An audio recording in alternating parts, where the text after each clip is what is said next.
out, shake it out, shake it out, shake it out. Oh, oh, shake it out, shake it out, shake it out, shake it out. Oh, oh, it's hard to dance with the devil on your back, so shake it off. Oh, oh, shake it out, shake it out, shake it out, shake it out. Oh, oh, shake it out, shake it out, shake it out, shake it out. Oh, oh, it's hard to dance with the devil on your back, so shake it off. Oh, oh.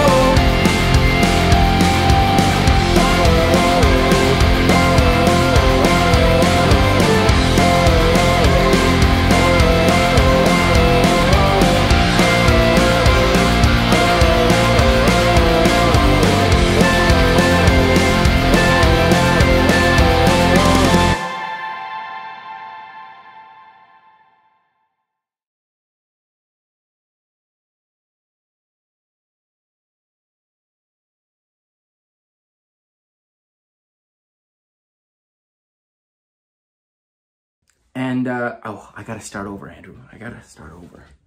I can't see my notes. Hello, all, and welcome to another Digital Naked Faith. This is our digital worship service for February of 2022, and we're glad to be back here with you in this virtual format. For those who may not be familiar with us, Naked Faith is an alternative worship service aimed at youth and young adults, but welcome to anyone who would like to join in. Each month, we pair music we love with a theme that we feel passionately about, and we hope that it connects with you on some level.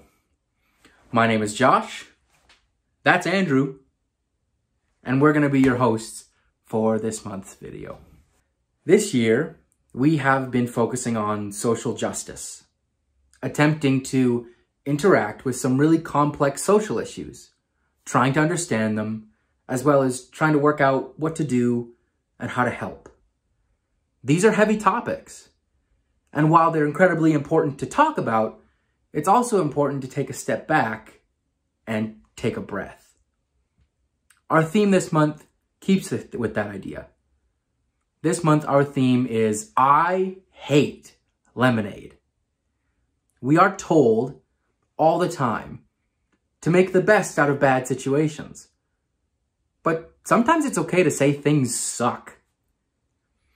You know, and that's where we're heading this month.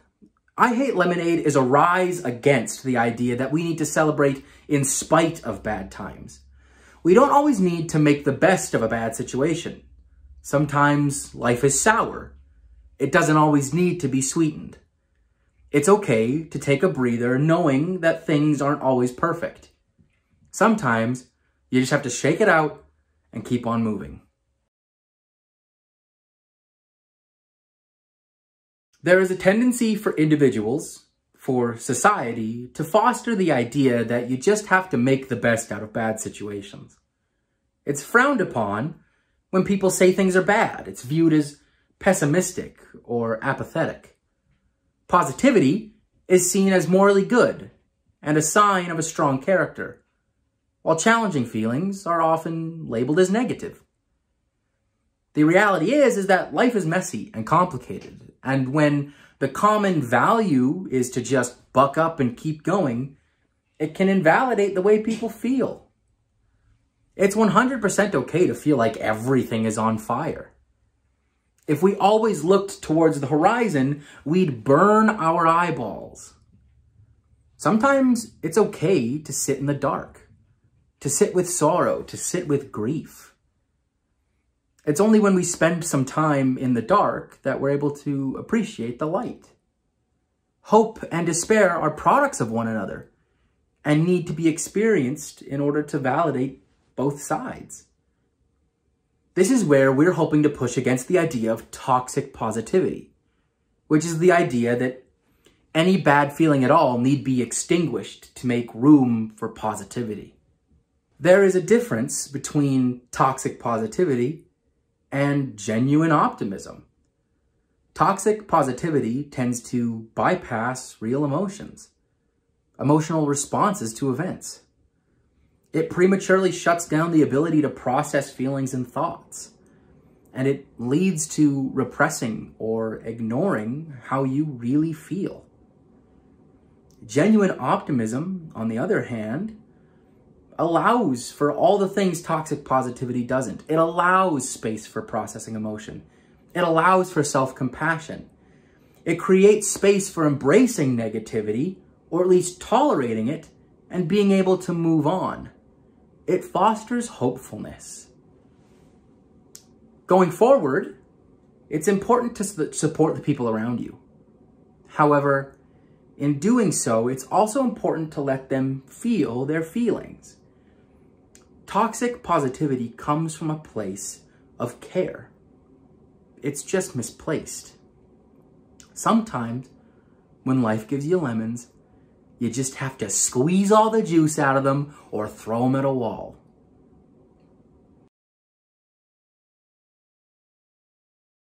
As Josh said, we want to emphasize that there is room for both. Room to honor the struggle and the heaviness and the sorrow, while also having room for genuine optimism, celebration, and gratitude, in a way that does not invalidate the struggle. A challenge with focusing on these social justice topics is that we can get swept up in feelings of discouragement, in feeling overwhelmed, and feelings of defeat. Because it's kind of inherent in social justice. We're learning about, grappling with, and fighting against very complex issues that can often feel like uphill battles. And so we do need to be intentional about taking time where we pause and refill our gas tanks.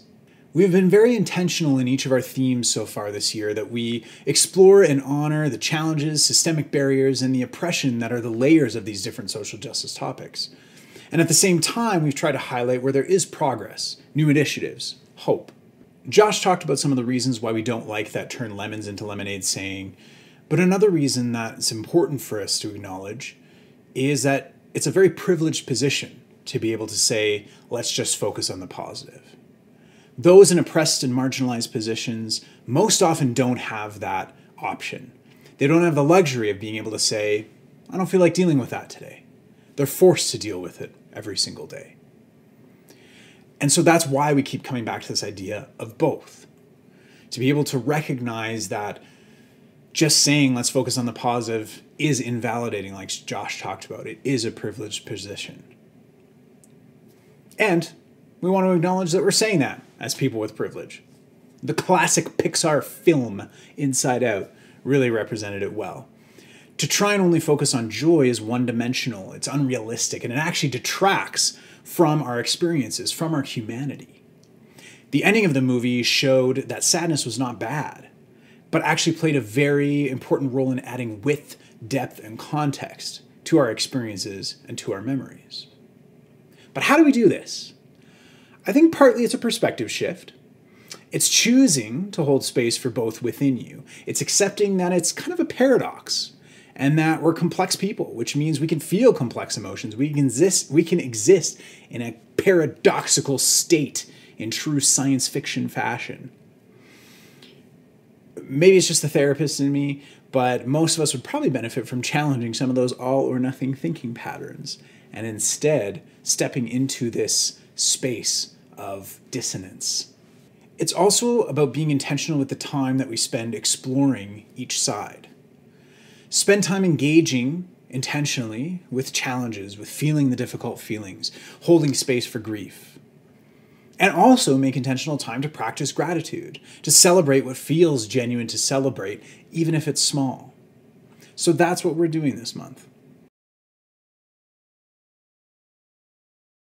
One of the things that has always stood apart for me in the United Church is that it has always encouraged questions, doubt. Something that I know many people struggle with in religion is this idea that everything happens for a reason, or that it's due to God's will or some master plan. I think there can be times where this feels invalidating, just like the toxic positivity that Josh talked about. I have found that within the United Church, we tend to carry a different perspective. There's a lot more room for both within our spirituality.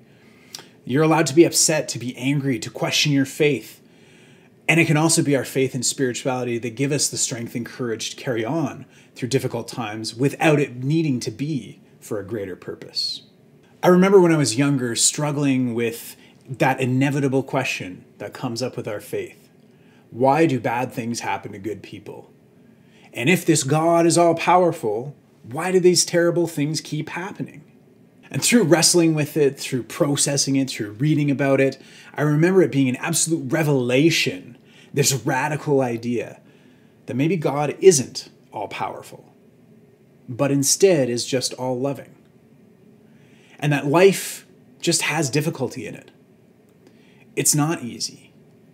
But when things go sideways, there's always at least love within our faith and our faith communities.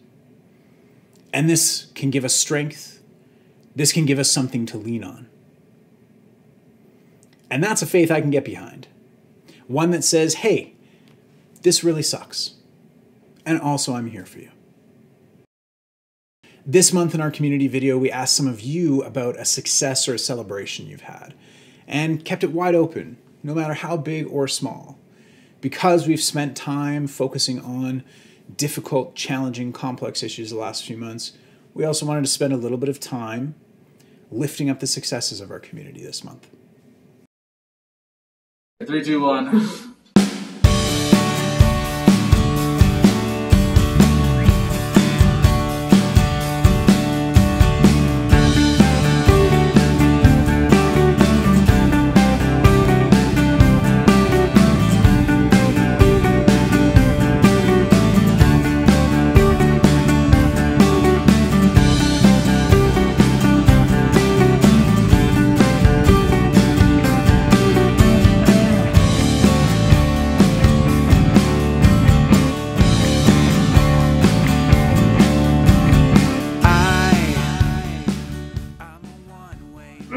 My name is Simon Middleton.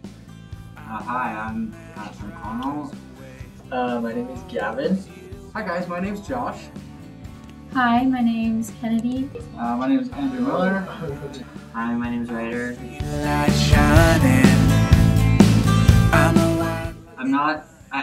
I'm not really celebrating anything at the moment per se, but I'm about to finish a book, so that's good. I'll be celebrating that. I made 2 whole friends today. That's like the most amount of new friends I've made since the start of this school year. It's a big thing.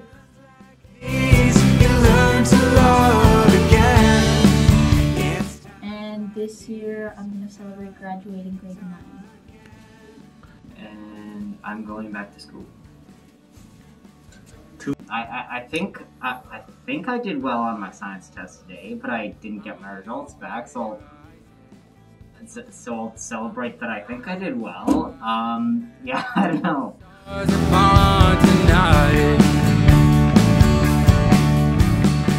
success that I feel I experienced in the last 2 years was the completion of my education from a PCP, primary care paramedic, and my practicum as well. That was a big milestone. That was it took a lot of time. It took more time than anticipated. I had some poor luck with where I was placed and how many calls I was able to get. But the calls that I got were genuine and valuable learning experiences. And I think that's worth celebrating in its recognition, that I'm one step closer to something I've been working towards.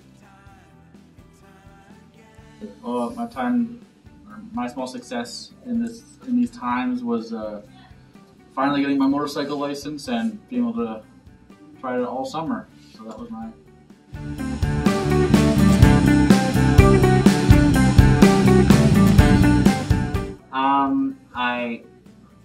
I'm about to have a hockey game. Hopefully I win. If I do, I'll celebrate that.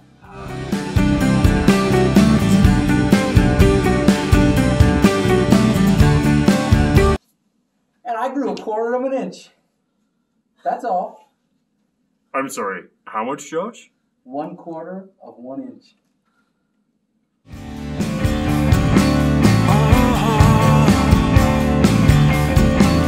It's times like these you learn to live again. It's times like these you give and give again. It's times like these you learn to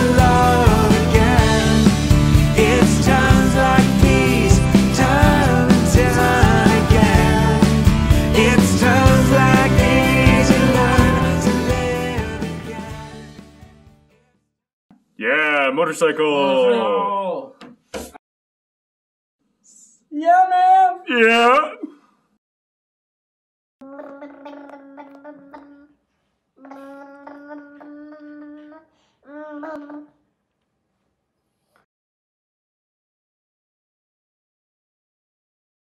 I would like to take this opportunity to gratefully acknowledge that Naked Faith is created and filmed on the traditional territories of the people of the Treaty 7 region of southern Alberta, which includes the Blackfoot Confederacy, comprising the Siksika, Piikani, and Kainai First Nations, as well as the Tsuut'ina First Nation and the Stoney Nakoda, including the Chiniki, Bearspaw, and Wesley First Nations.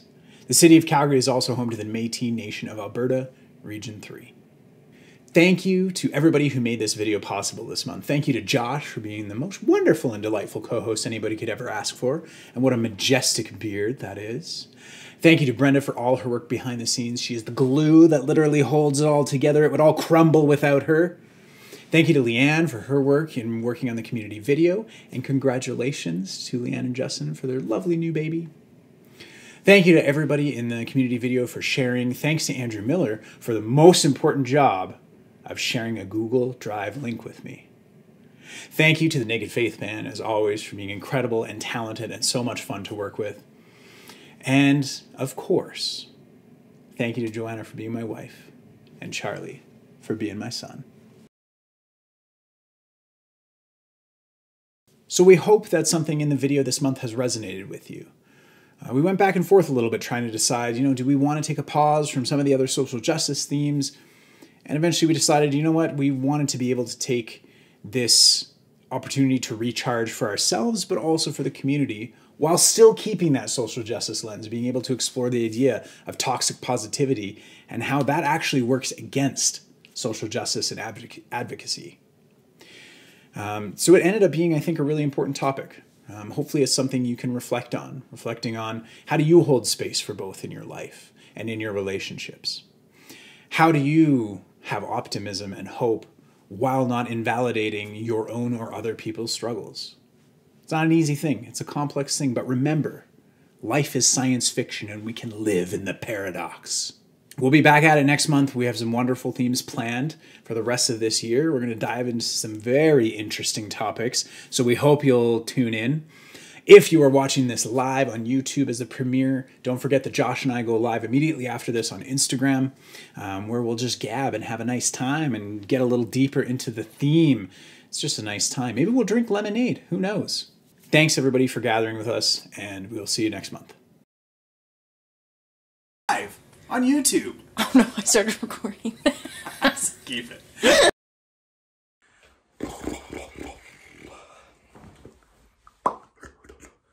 For those, no, I already said that bit. Reasons that we don't like that turn lemonades into lemons saying.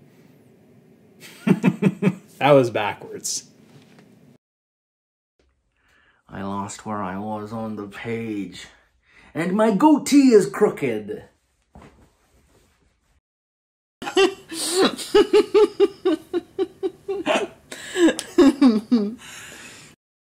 Bloopers.